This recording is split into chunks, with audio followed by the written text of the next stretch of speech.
의지하는 예수 나의 사랑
결코 정죄함이 없나니 이는 그리스도 예수 안에 있는 생명의 성령의 법이 죄와 사망의 법에서 너를 해방하였습니다.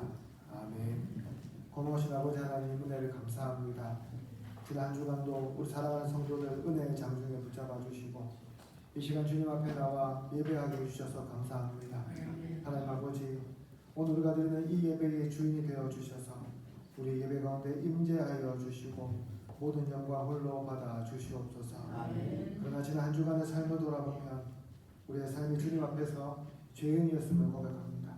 알게 모르게 지은 죄가 많았고 또 우리가 알면서도 고의로 지은 죄들도 있었습니다.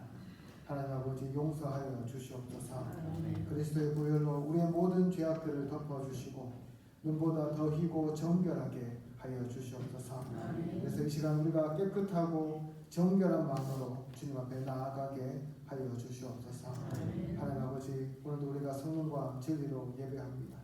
성령께서 우리 마음 가운데 함께하여 주셔서 우리가 성령으로 충만한 가운데 예배하게 하여 주시고 진리의 말씀이 선포될 때에 우리에게 깨닫는 마음을 주셔서 이번 한 주도 이 말씀을 힘입어서 살아갈 힘과 용기를 얻게 하여 주시옵소서. 예배를 시작합니다. 마칠 때까지 악한 마귀 사탄 틈타지 못하게 지켜주실 줄로 믿사옵고 예수님 이름으로 기도드립니다. 아멘. 내가 찬송가 79장 드리겠습니다.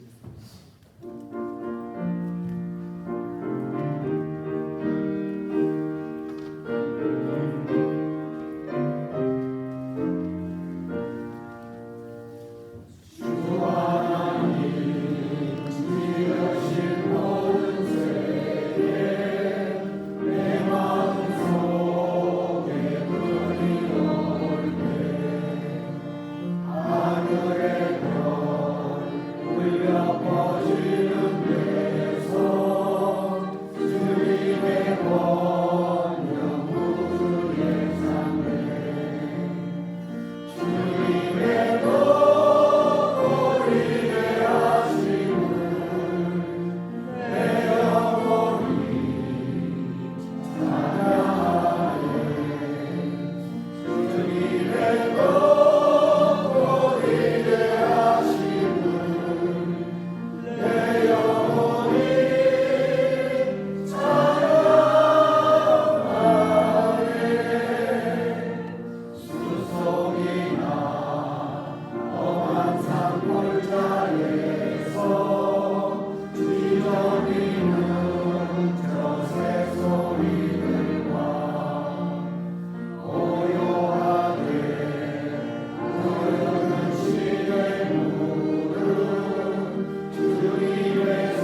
여호와께서 집을 세우지 아니하시면 세우는 자의 수고가 헛되며 여호와께서 성을 지키지 아니하시면 닭들이 깨어 있음이 헛되도다. 너희가 일찍이 일어나고 늦게 누우며 수고의 떡을 먹음이 헛되도다. 그러므로 여호와께서 그의 사랑하시는 자에게는 상을 주시는도다. 보라, 자식들은 여호와의 기업이요 태의 열매는 그의 상급이다. 젊은 자의 자식은 장사의 수중에 화살 같으니 이것을 그의 화살 중에 가득한 자는 복되다. 다시 읽겠습니다. 그들이 성내에서 그들의 원수와 담판할 때에 수치를 당하지 아니하리로다. 아멘. 사도신경으로 신앙 고백하겠습니다. 나는 전능하신 아버지 하나님 천지의 창조주를 믿습니다.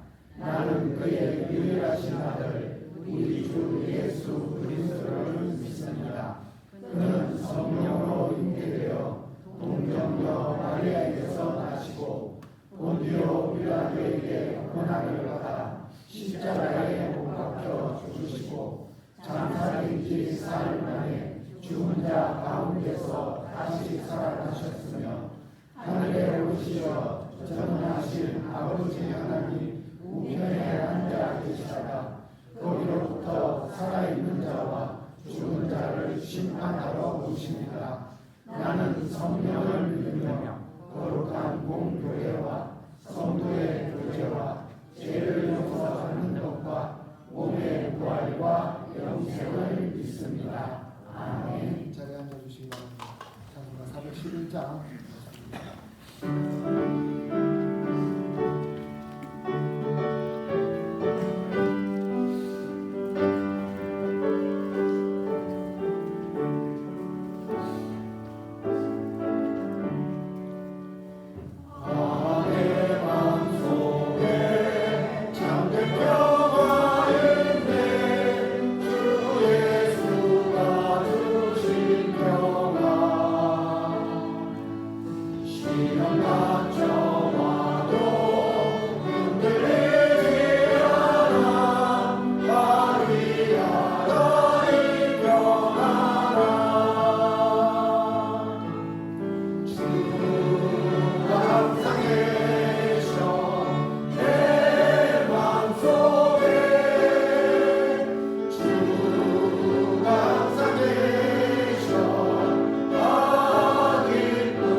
온 세상을 새로운 생명력을 주시고 꽃과 푸른 구로 아름답게 만드신 하나님을 찬양합니다.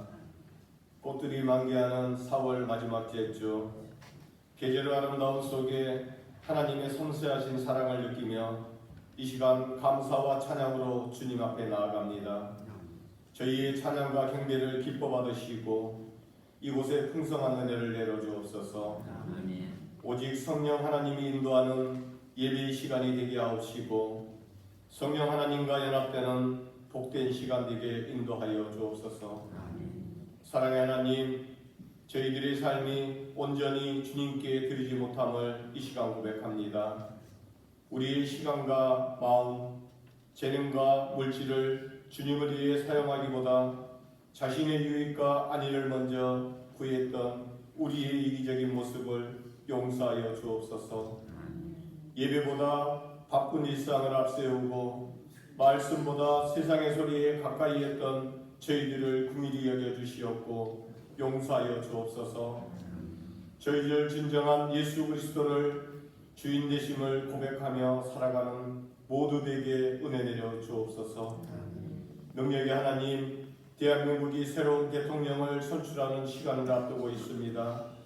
이 나라 이 민족을 아버지 손에 맡겨드리오니 하나님을 알고 하나님을 경외하는 자를 세워 주시옵소서.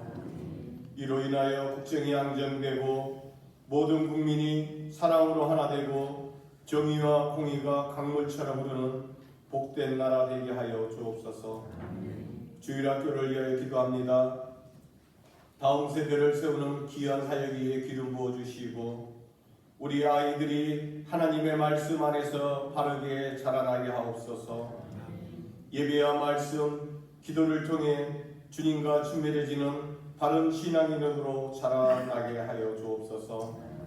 이들 위해 세워주신 교사 선생님들에게 아이들을 사랑하는 마음과 주님의 말씀을 가르치는 지혜를 다하여 주시고 늘 성령 충만한 가운데 맡은 사명을 감당하게 하옵소서. 육체적으로 지치지 않도록 강건함을 주시고 영적으로 늘 주님과 동행하며 기쁨으로 사명 감당하게 하여 주옵소서. 교회를 위해 기도드립니다. 주님이 세우신 이 교회가 복음의 능력을 세상에 드러나는 통로가 되게 하시고 예배가 살아있고 기도가 끊이지 않으며 말씀과 사랑 안에서 하나 되는 공동체가 되게 하옵소서. 이 지역사회에 주님을 알지 못하는 불쌍한 친정들에게 주님의 사랑을 전하는 전도자의 사명을 다하게 하시고 그들의 닫혀있는 마음에 주님의 사랑이 전달되게 하옵소서. 모든 성도들이 각자의 자리에서 은사를 따라 봉사하게 하시고 주님의 몸된 교회를 세워나가는데 힘쓰는 자들이 되게 하여 주옵소서. 지금 이 시간에도 여러 가지 어려운 가운데 눈물로 기도하는 성도들이 있습니다. 육신의 질병 가운데 고통받는 성도들에게 치료자 되시는 하나님의 손길로 회복을 허락하여 주옵소서. 하나님께서 친히 만져주시고 쇠임을 부어주셔서 육체의 고통을 이겨내며 믿음으로 인내하게 하옵소서. 믿음이 약해지고 무너져 낙심 가운데 있는 성도들을 붙들어 주옵소서. 삶의 실패와 실망 속에서 하나님을 멀리하고 상처받는 마음으로 예배 자리를 떠난 이들이 있다면 주님의 은혜로 다시 돌아오게 하시고 하나님의 사랑이 그 10년 가운데 새롭게 부어지게 하여 주옵소서. 기도할 힘조차 이런 이들에게는 성령님께서 함께 기도하여 주시고 물질로 힘들어하는 성도들에게는 세움을 주시고 차고 넘치는 물질의 복도 허락하여 주옵소서. 이들을 위하여 또한 성도와 성도를 위하여 한마음으로 중보하며 사랑을 나누는 복된 공동체가 되게 하여 주옵소서. 이 시간 말씀을 듣습니다. 사랑하는 목사님, 하나님의 말씀을 담대히 선포하실 때에 성령의 능력을 더하시고 영육간의 강건함으로 사역을 잘 감당하게 하여 주옵소서. 선포되는 말씀에 건세 있게 하시며 우리가 그 말씀을 통해 삶이 변화되고 예수 그리스도를 닮아가는 시간 되게 하옵소서. 예배를 위해 헌신하는 많은 손길들이 있습니다. 차량 안내, 방송, 교사, 찬양, 식사당번 등 이들의 수고와 헌신을 통해 교회가 더욱 건강해지며 하나님께 영광 돌리게 하여 주옵소서. 찬양으로 영광 올려드립니다. 아름답고 복된 찬양으로 주님께 영광 돌리는 할렐루야 찬양대 위에 하나님의 기쁨과 위로가 넘치게 하시고 이 찬양이 하늘에 상달되며 이들의 헌신이 하늘의 상급으로 쌓이게 하여 주옵소서. 이 모든 말씀 저희의 주인 되시는 예수님의 이름으로 기도드립니다. 아멘.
하나님 감사합니다.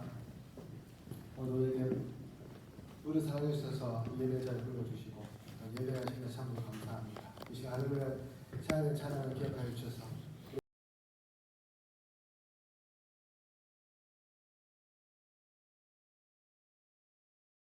이름으로 기도드립니다. 아멘. 다같이 하나님 말씀 보도록 하겠습니다. 하나님 말씀은 갈라디아서 5장 25절부터 6장 5절까지 말씀입니다.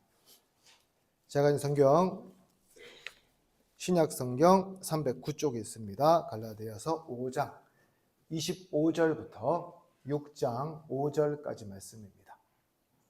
우리 찾으셨으면 한 절씩 교독하도록 하겠습니다. 만일 우리가 성령으로 살면 또한 성령으로 행할지니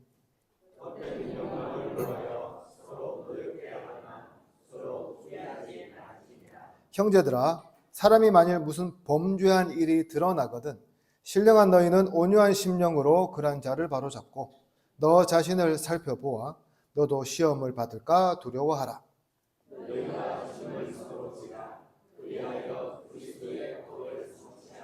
만일 누가 아무것도 되지 못하고 된 줄로 생각하면 스스로 속임이라.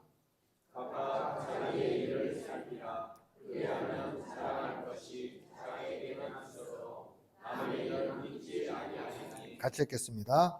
각각 자기의 짐을 질 것이라. 아멘. 한때 우리나라 교회에서 자주 불렀던, 지금도 자주 부르죠. 복음성가 중에 이런 찬양이 있어요. 성령 받으라, 성령 받으라, 예수 내게 말씀하소서. 뒤에 보면 할렐루야, 성령 받았네, 나는 성령 받았네. 이런 찬양이 있는데 여러분 다 아시죠? 다 들어보셨고요. 한때 이 찬양을 정말 많이 불렀는데요. 저는 근데 이 찬양을 부를 때마다 이런 질문이 항상 생겨요. 우리가 어떻게 성령 받았다는 거지? 라는 질문이요. 사랑하는 성도 여러분 성령 받으셨습니까? 네, 아멘 하시는 분도 계시고 안 하시는 분도 계시죠. 제가 그럴 줄 알았어요. 보통 이렇게 질문하면 두 가지 다 하거든요. 아멘 하신 분 있고 가만히 계신 분 계세요. 아멘 하신 분은 예 믿습니다 아멘 하는 거고요. 아멘 안 하신 분들은 뭐 그거 갖고 질문하세요 이런 거죠. 당연한 거 아닙니까 하는 거예요. 그렇습니다. 이건 사실 물어볼 필요가 없는 질문입니다. 왜냐하면 우리 모두는 다 성령 받은 사람이에요. 성령 받은 사람이기 때문에 여기 와 있습니다. 그렇다면 한 가지 또 질문하고 싶어요. 어떻게 성령 받은 거 아세요? 라고요. 여러분 어떻게 성령 받은 거 아십니까? 제가 대학 때 섬겼던 이 선교단체는 이 성령에 대해서 굉장히 강조를 많이 하는 선교단체였어요. 제가 고신에서 자라서 가서 깜짝 놀랐는데 여러 가지 이야기를 막 하더라고요. 대표적으로 뭘 이야기를 하냐면 하나님의 음성을 듣는 법 들어보셨습니까? 또 이것을 막 배우라고 했고요. 방언으로 통성기도도 우리 되게 세게 했고요. 찬양도 방언으로 막 부르고 그랬어요. 여러분 방언 찬양 들어보셨습니까? 막 방언으로 찬양했거든요. 또 영적 전쟁을 위해서 그 지역을 우리가 마귀의 권세를 무찔러야 한다고 영적인 사람들이 그 땅을 걸으면 그 땅이 변하니까 땅 밟기 같은 것도 막 하고 그랬던 기억이 납니다. 이게 다 옳은 게 아닙니다, 여러분. 지금 생각하면 좀 문제가 많아요.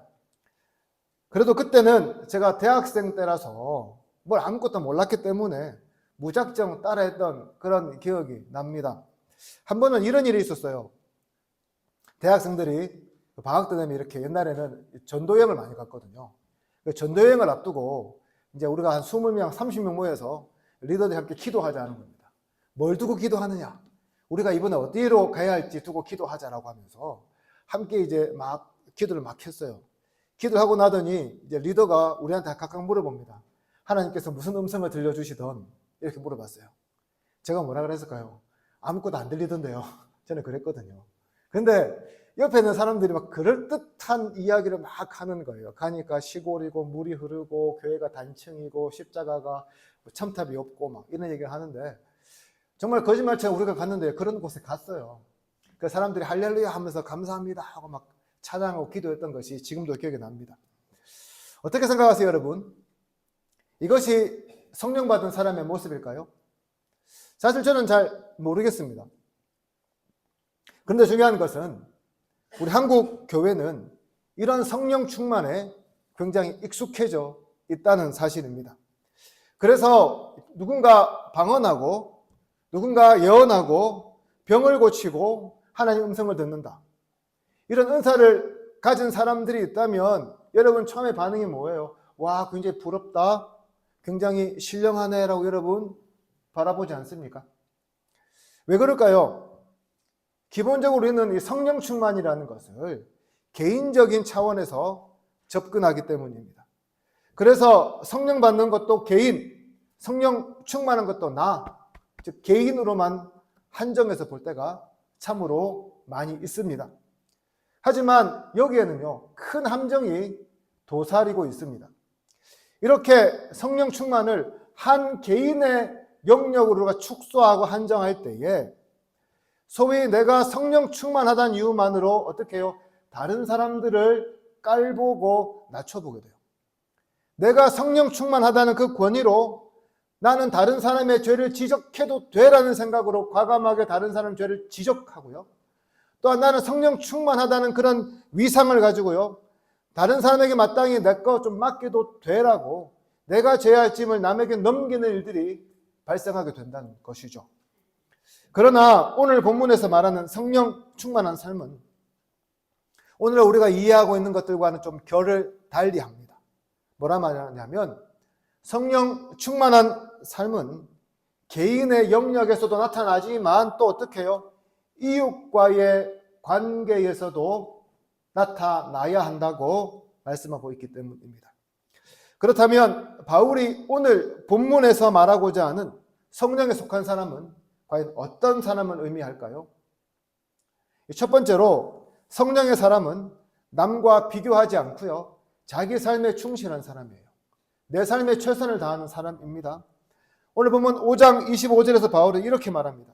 만일 우리가 성령으로 살면 또한 성령으로 행할지니라고 이야기하죠. 그 다음에 이어서 26절에서 이런 경고를 덧붙여요. 헛된 영광을 구하여 서로 노엽게 하거나 서로 투기하지 말라. 여기서 헛된 영광이란 말은 헬라어로 케노독시아란 이런 말인데 문자 그대로 해석하면요, 비어있는 영광 이런 뜻입니다. 오늘날로 좀 풀어서 해석해보면 어떤 의미냐면 남과 비교하면서 자신을 과시하려는 그런 욕망을 의미한다고 할 수가 있습니다. 이 당시 갈라디아 교회 안에는 율법주의자들의 영향으로요, 누가 율법을 더 잘 지키는가, 누가 더 경건한가를 가지고 서로를 비교하는 분위기가 만연했습니다.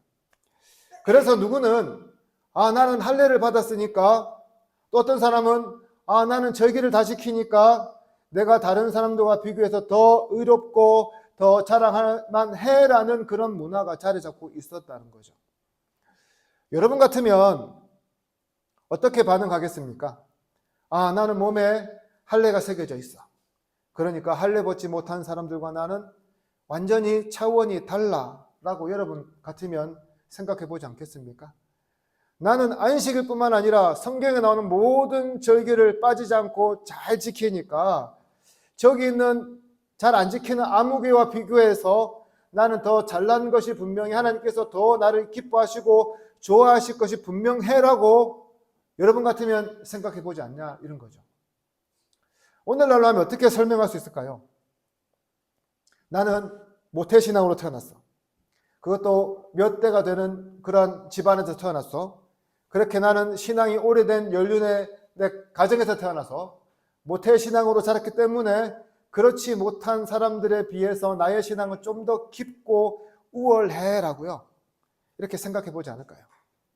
나는 주일 예배뿐만 아니라 교회에서 하는 모든 예배, 모든 훈련, 모든 성경 공부 다 참석하니까, 그리고 나는 교회에서 봉사도 열심히 하니까 그러니 주일날 반짝 나와 예배하는 사람과 나는 다르지라고 생각해 보지 않느냐는 거죠. 나는 술, 담배도 하지 않고 그리스도인의 덕을 쌓으려고 열심히 노력하니까 교회 다니면서 몰래 술 먹고 담배 피는 사람들보다 훨씬 더 낫지 않겠어라고 생각하는 거죠. 여러분, 이런 헌신이요, 중요하지 않다는 게 아니에요. 중요합니다. 성도로서 이런 헌신과 이런 섬김과 이런 예배 자세가 필요해요. 이렇게 해야 합니다. 그러나 문제는 이것으로 남과 비교하면 안 된다는 겁니다. 다시 말해서 내가 예수님 사랑해서 자원하는 마음으로 이렇게 했는데 이것을 다른 사람과 비교하는 용도로 사용하면 안 된다는 말씀이죠. 그렇습니다. 갈라디아 교회는 이와 같이 율법을 지킨다는 외적인 기준으로 성도들 간의 우열을 나누는, 그리고 비판하는 일들이 만연했습니다. 바울도 이런 분위기 잘 알고 있었기 때문에 그들을 향해 비교하지 말 것을 강력하게 권고하고 있는 거죠. 그렇다면 바울이 말하는 제대로 된 삶의 자세, 제대로 된 성령의 사람의 모습은 어떤 모습일까요? 6장 4절 같이 보실까요? 이렇게 말씀합니다. 각 사람은 자기 일을 살피라. 그리하면 자랑할 것이 자기에게는 있어도 남에게는 있지 아니하리니. 여기서 자기 일을 살피라라는 말은 단순히 네 일이나 잘해 이런 말이 아니에요. 어떤 말이냐면 하나님 앞에서 자기의 삶을 한번 진지하게 돌아보고 하나님께서 나에게 맡겨진 일에 최선을 다해 살아가라는 그런 의미를 담고 있습니다. 그렇습니다, 여러분. 성령의 사람은 다른 사람과 비교하는 사람이 아닙니다. 하나님 앞에서 자기의 삶을 철저하게 반성하고 분별하며 진실하게 살아가는 그 사람이 바로 뭐라고요? 성령의 사람이라는 거예요. 그래서 성령의 사람은 내가 남보다 낫다는 그런 말도 안 되는 자랑을 추구하지 않고요. 묵묵히 하나님께서 우리에게 맡기신 그 몫을 감당하며 하나님께 칭찬받기만을 소망하는 그런 사람이라는 겁니다.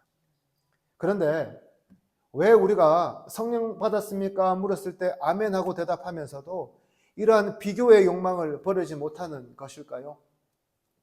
그 이유는 하나님의 은혜를 잃어버렸기 때문이에요. 하나님의 은혜가 내 속에 없으니까요. 자꾸 남과 비교하면서 그 비교와 그 강점과 나의 잘남을 그 빈자리 속에서 꾹꾹 채워 넣으려고 하는 거죠. 그러나 성령의 사람은 하나님의 은혜를 잊지 않는 사람이에요.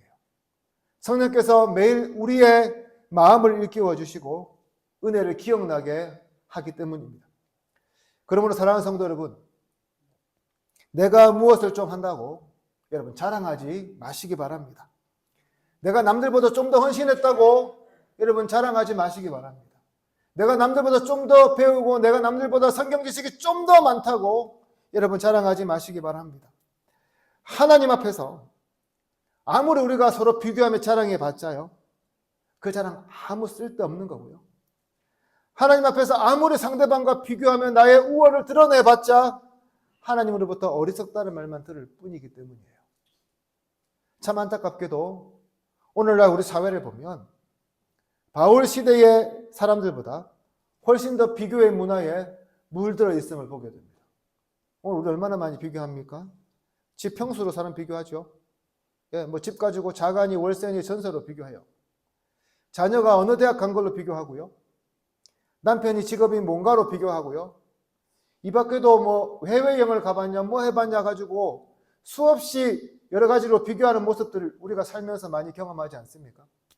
이것만 있을까요? 내가 남들에게 뒤지기 싫어서요. 요즘에 뭐 SNS라고 하죠. 뭐 페이스북이나 인스타나 이런 데 가보면 사람들이 얼마나 행복해 보이는지 몰라요. 나는 너보다 더 행복해라는 것을 보이기 위해서 얼마나 노력하는지 모릅니다. 제 친구는 그러더라고요. 자기는 그런 거 안 한다고. 왜? 그 페이스북이나 인스타에 나와 있는 사람들은 모두 너무 행복해 보여서 그거 볼 때마다 상대적으로 되게 불편하고 불안하다는 거죠. 행복하지 않게 느껴진다는 겁니다. 교회 안에도 마찬가지입니다. 누가 더 열심히 섬기고 누가 더 인정받는가를 눈치 보는 일들이 발생합니다. 그러나 바울은 오늘 본문에서 분명하게 성령 충만한 사람은 비교하는 사람이 아니라 자기 삶의 최선을 다하는 사람이라고 이야기합니다. 그래서 여러분, 우리는 남보다 더 잘 보이기 위해서 애쓸 필요가 없습니다. 끊임없이 비교하며 자기를 불행하게 생각하고 소모하며 사람들이 나를 어떻게 봐줄까 인정에 매달릴 필요도 없습니다. 그냥 하나님께서 우리에게 주신 것에 만족하고 맡기신 그 삶에 충성하면 됩니다. 왜? 우리는 어떤 사람이요? 성령의 사람이기 때문입니다. 그러므로 사랑하는 성도 여러분, 이번 한 주간 남과 비교하지 않고 주어진 일에 최선을 다해 보는 것은 어떻겠습니까? 비교하지 않고 자신의 삶을 진지하게 돌아보면서 하나님 앞에 바로 서보는 훈련을 해보는 것은 어떻겠습니까? 이런 성령의 사람이 되어서 주님을 기쁘시게 하는 저와 여러분 되기를 주님의 이름으로 축복합니다. 두 번째로 성령에 속한 사람은 형제를 회복시키되 자신도 겸손히 돌아볼 수 있는 사람입니다. 우리 6장 1절 말씀이요. 같이 한번 읽어볼까요? 6장 1절입니다. 시작. 형제들아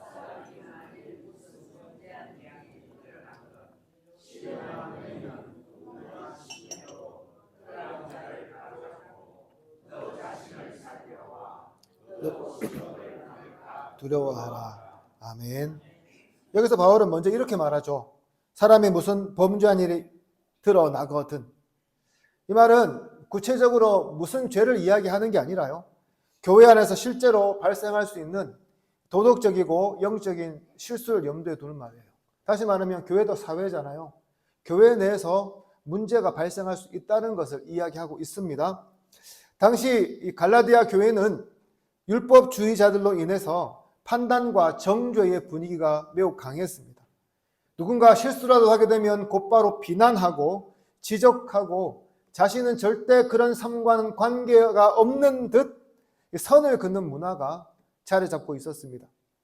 그런 분위기 속에서 바울은 신령한 너희, 즉 성령에 속한 사람들에게 온유한 심령으로 그러한 자를 바로 잡으라고 권면합니다. 그런데 이 말은 우리가 생각하는 온유하다는 말처럼요, 그냥 부드럽게 말하는 뜻이 아니에요. 예수님의 마음을 가지고 조심스럽게 도우라는 그런 뜻입니다. 사랑하는 성도 여러분, 여러분들은 교회 안에서 누군가 실수하거나 잘못을 범했을 때에 어떤 식으로 반응합니까? 보통 우리 어떻게 반응할까요? 대놓고 정죄하는 사람도 있지요. 많지는 않지만 대부분 어떻게 할까요? 조용히 뒤에서 뒷담화하고 욕하는 걸로 마무리합니다. 그러나 이것이 과연 옳은 방법일까요? 그렇지 않다는 거죠. 방금 읽은 6장 1절은 분명하게 우리에게요, 이렇게 해서는 안 된다고 말씀합니다. 그럼 어떻게 해야 합니까? 실수하고 잘못한 사람을 찾아가서 회복을 돕고 회복을 위해 기도하는 사람이 어떻게 해요? 성령의 사람의 모습이라는 거죠. 하지만 그냥 무작정 도우라고 말씀하지도 않습니다. 뭐라고 합니까? 여기에도 주의사항이 있어요. 1절 후반부를 다시 보시기 바랍니다. 이렇게 명령하시죠. 너도 시험을 받을까 두려워하라. 무슨 말입니까? 지금 상대방을 회복시키려고 노력하는 너 자신도 이와 똑같은 시험에 얼마든지 빠질 수 있으니까 그런 연약한 존재임을 기억하라는 거예요. 다시 말해서 나는 절대 그럴 일이 없어라고 생각하지 말라는 거죠. 왜 이렇게 경고합니까? 연약한 사람, 회복을 돕다 보면 자연스럽게 그 죄악이 나에게 물들 가능성이 있습니다. 그것뿐만 아니라 어떤 문제가 있을까요? 내가 이 사람을 회복시키려고 해요. 그럼 어떻게 내가 갑이 되고 을이 되겠죠. 비교하면서 이 사람을 무시하게 됩니다. 요거 지금 하지 말라는 말씀이에요. 바로 이런 위험 때문에 바울은 아주 분명하게 너도 시험에 들 수 있으니 잘 살피라고 명령합니다. 그렇습니다. 성령 충만한 사람은 회복이 필요한 사람을 회복시켜야 합니다. 그러나 동시에 자기 자신도 돌아볼 수 있어야 합니다. 그리고 이것이요, 하나님 예수 그리스도의 마음이었다는 거죠.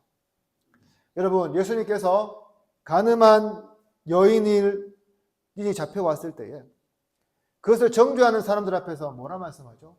너희 중에 뭐 있는 사람요?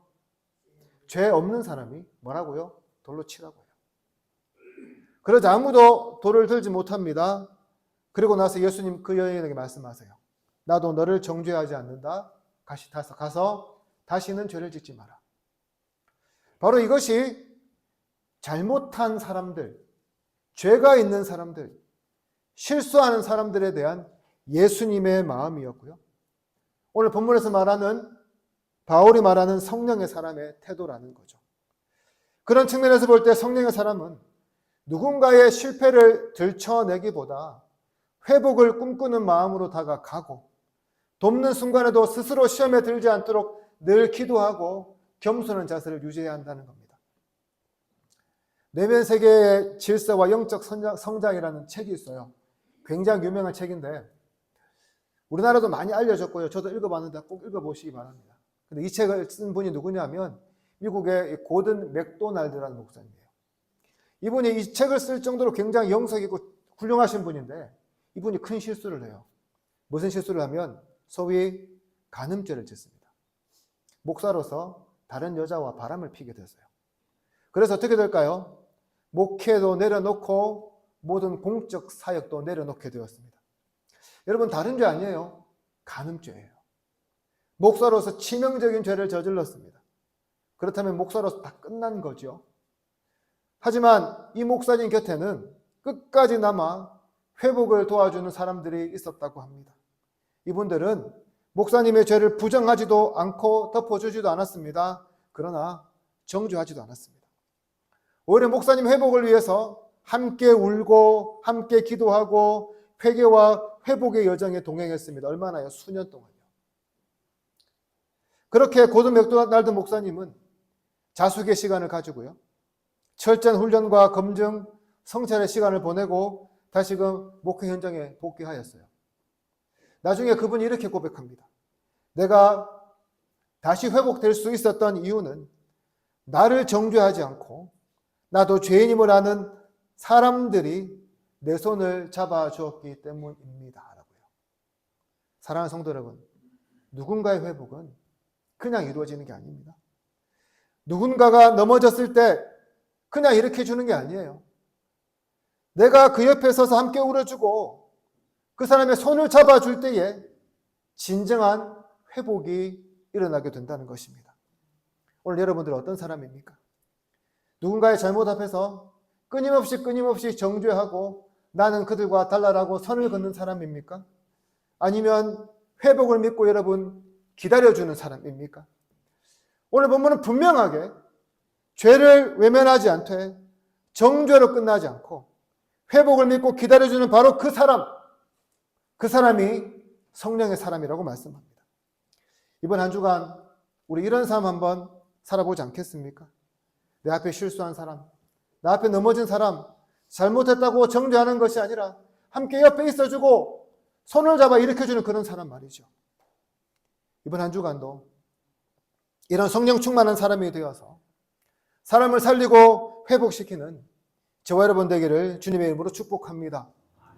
마지막으로 성령에 속한 사람은 함께 져야 할 짐과 스스로 감당해야 할 짐을 분별하는 사람입니다. 오늘 본문에서 바울은 짐에 대한 이야기를 2번 하고 있습니다. 어디서 하냐면 2절에도 하고요, 5절에도 이야기합니다. 그런데 한글 성경으로 보면 다 짐으로 되어 있어서 똑같은 짐 같지만 헬라어로 보면 완전히 다른 짐을 의미합니다. 먼저 2절에서 바울은 서로의 짐을 지라고 합니다. 여기서 짐은 헬라어로 이 바레라는 말이고요. 어떤 짐을 말하냐면 누군가 혼자 지기에는 너무 무겁고 벅찬 짐을 의미합니다. 어떤 것이 있을까요?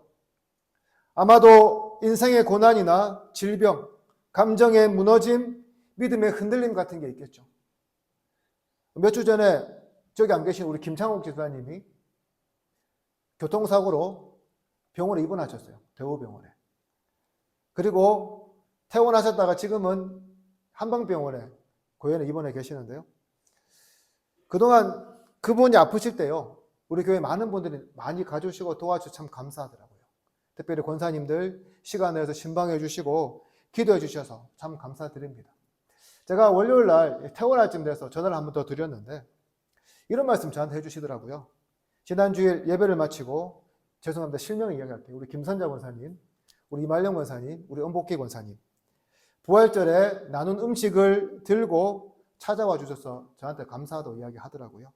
덕분에 오랜만에 맛있는 음식도 먹고 또한 그 음식을 주변의 환우들과 나누면서 교회 전도도 하고 참 좋았다고 말씀해 주셨습니다. 그렇습니다. 여러분, 짐을 나누는 건요, 거창한 일이 아니에요. 큰일 아닙니다. 아픈 환우에게 이렇게 관심을 가지고 위로하고 손을 내미는 작은 사랑, 이것이 바로 서로의 짐을 나누는 일이에요. 이런 짐이야말로 어떻습니까? 공동체가 함께 들어주어야 하는 그런 짐이라는 거죠. 여러분, 우리 속담에 이런 말이죠. 백지장도 맞들면 낫다. 이렇게 인생의 짐은요, 성도들이 함께 나눠져야 합니다. 그러나 우리가 져야 할 짐은 이게 전부가 아닙니다. 바울은 5절에서 또 다른 짐에 대해서 이야기합니다. 어떻게 말합니까? 각각 자기 짐을 지라고 해요.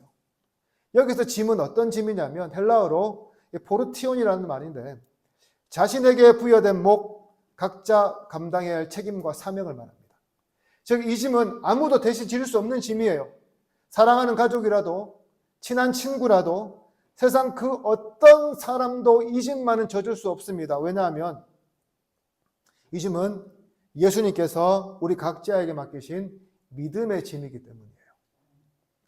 하나님 앞에서 바로 살아가야 할 책임, 믿음의 길을 걸어야 할 부담, 십자가를 지고 끝까지 주님을 따라야 하는 그 사명, 이 모든 것이 각자가 짊어져야 할 짐이라고 말할 수 있습니다.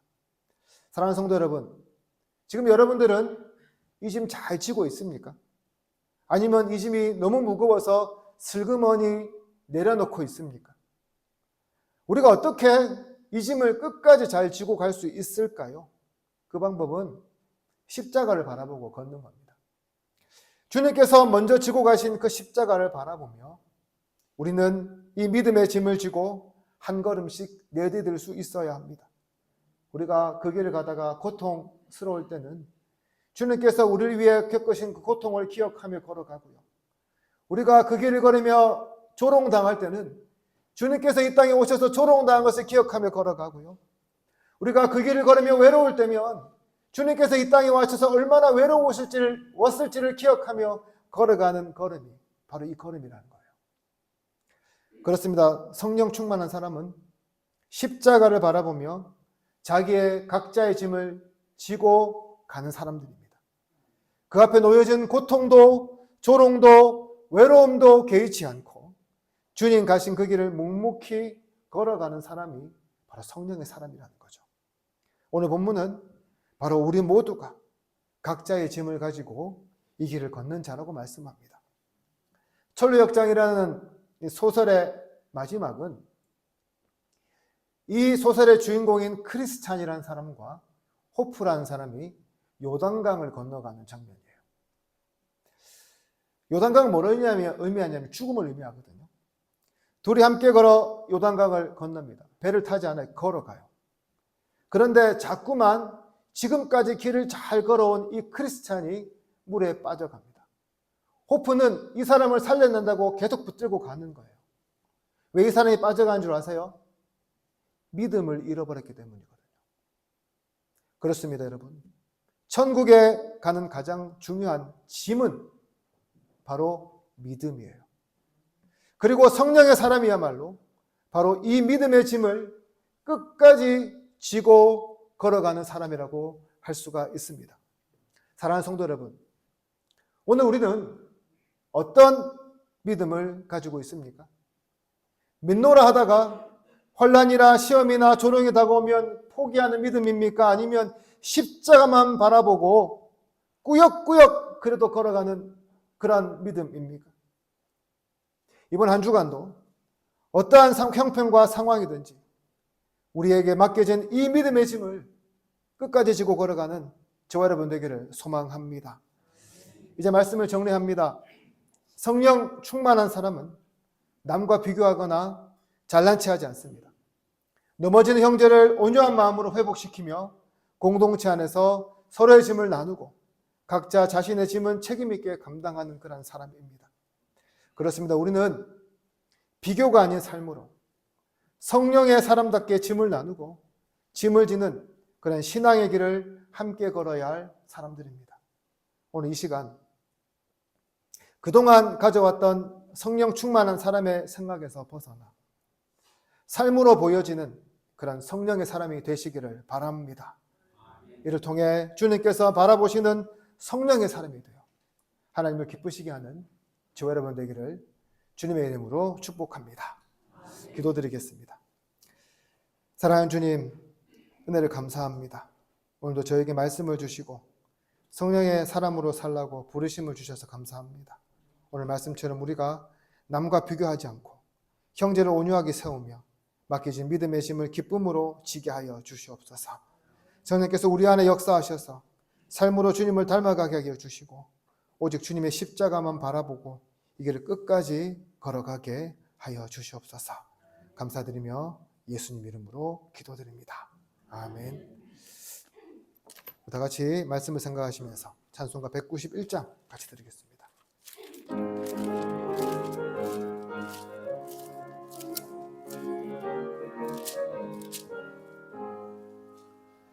내가 매일 기쁘게 순례의 길 행함은 주의 팔이 나를 안보함이요 내가 주의 큰 복을 받는 참된 비결은 주의 영이 함께함이라 성령이 계시네 할렐루야 함께하시네 좁은 길을 걸으며 밤낮 기뻐하는 것 주의 영이 함께함이라. 전에 죄에 빠져서 평안함이 없을 때 예수 십자가의 공로 힘입어 그 발 아래 엎드려 잠든 평화 거두는 주의 영이 함께함이라. 성령이 계시네 할렐루야 함께하시네. 좁은 길을 걸으며 밤낮 기뻐하는 것 주의 영이 함께함이라. 나와 동행하시고 모든 염려하시니 나는 숲의 새와 같이 기쁘다.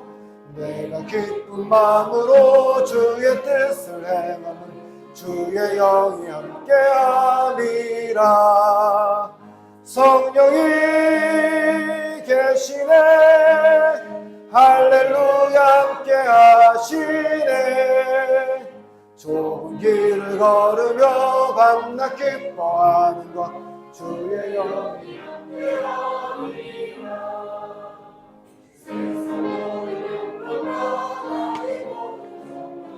십자가의 힘이 못을 박았네. 어두운 밤이 지나고 무거운 짐 벗으니 주의 영이 함께함이라. 성령이 계시네 할렐루야 함께하시네. 좁은 길을 걸으며 밤낮 기뻐하는 것 주의 영이 함께함이라. 우리의 전부가 되신 하나님 아버지 감사합니다. 오늘 노래를 예배의 자리로 이끌어 주신 것도 감사한데 우리의 것 중 귀한 것을 구별하여 주님께 드리게 하여 주셔서 참으로 감사합니다. 하나님 아버지 정말 한 주간 수고하고 어렵게 일하여 얻은 소득을 구별하여 주님께 드립니다. 이 예물을 기뻐 받아주시고 드린 손길 위에 복의 복을 다하여 주셔서 날마다 차고 넘치는 은혜를 베풀어 주시옵소서. 더불어 이 예물에 쓰이는 곳곳마다 하나님 큰 영광 드러나게 하여 주시고 이번 한 주간도 우리 성도들의 삶이 어렵지 않도록 궁핍하지 않도록 주님 붙잡아 주셔서 이 불경기 가운데서도 오히려 잘되고 복받았다는 간증들이 넘쳐나는 일들이 우리 가운데 있게 하여 주시옵소서. 감사드리며 예수님 이름으로 기도드립니다. 아멘. 권고 말씀드리겠습니다. 예배로 부응하는 우리 교회 오신 여러분들을 주님의 이름으로 환영합니다. 오늘 오전 예배 후에 당회로 모이도록 하겠습니다. 그리고 오늘 오후 예배는 여전도의 헌신 예배로 드립니다. 오후 예배 후에는 대청소를 한다고 합니다. 그러니까 여러분 많이 협조해 주셔서 함께 우리 교회당을 깨끗이 하는 일에 힘써 주시기를 바랍니다. 다음 주 오전 예배 후에 정기 재직회가 있습니다. 이 시간으로 다 같이 일어나셔서 찬송가 53장 같이 드리겠습니다.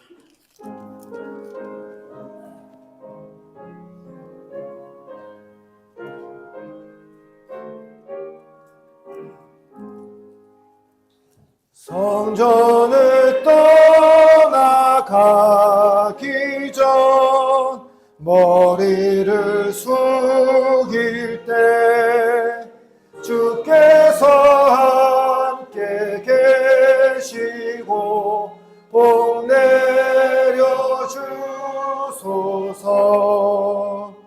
집으로 돌아가는 길 주동행하시고 내 모든 언행 심사를 다 지켜주소서.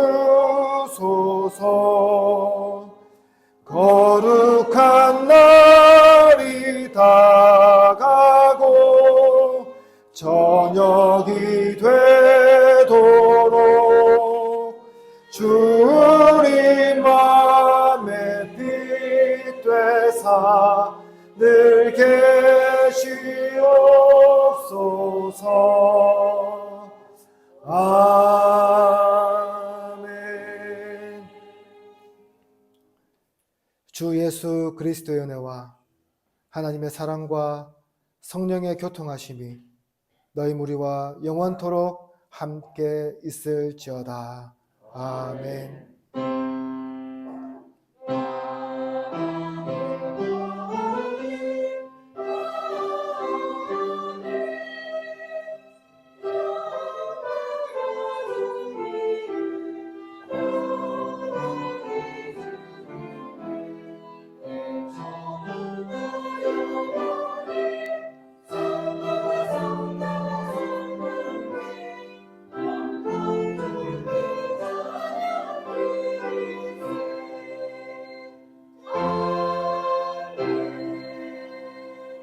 우리 앞뒤 저분과 인사하겠습니다. 사랑합니다. 축복합니다.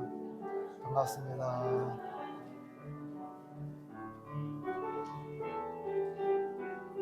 그래서 축복하겠습니다. 주께 힘을 얻고 그 마음에 시온의 대로가 있는 그대는 하나님의 축복의 사랑이죠. 주님 그대를 너무 기뻐하시죠. 주의 집에 거하기를 사모하고 주를 항상 찬송하는 그대는 하나님의 축복의 사랑이죠. 주님 그대를 너무 사랑하시죠. 그대 섬김은 아름다운 찬송, 그대 헌신은 향기로운 기도, 그대가 받는 땅 어디에서